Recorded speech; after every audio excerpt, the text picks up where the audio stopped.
ለምን ይመስላችኋል? ወንዞች የሚፈሱት ወይም የሚወርዱት ለምን ይመስላችኋል? ወንዞች የሚፈሱት በስበት ኃይል ምክንያት ነው። ይህም ነገሮችን ወደ ምድር የሚጎትተው ኃይል ነው። አብዛኞቹ ወንዞች የሚጀምሩት እንደ ተራሮች ወይም ኮረብታዎች ባሉ ረጃጅም ቦታዎች ነው።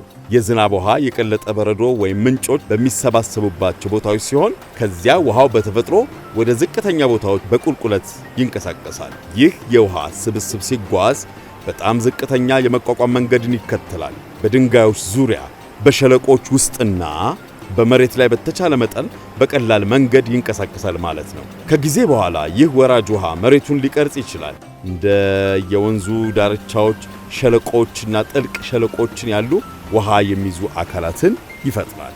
ወንዞች ያለማቋረጥ በዝናብና በሚቀልጥ በረዶ ስለሚሞሉ ይፈሳል። ይህ ቀጣይነት ያለው የውሃ አቅርቦት በመሬትና በአየር ሁኔታ ላይ በመመስረት አንዳንድ ጊዜ በዝግታ አንዳንድ ጊዜ ደግሞ በጣም በፍጥነት እንዲንቀሳቀሱ ያደርጋቸዋል።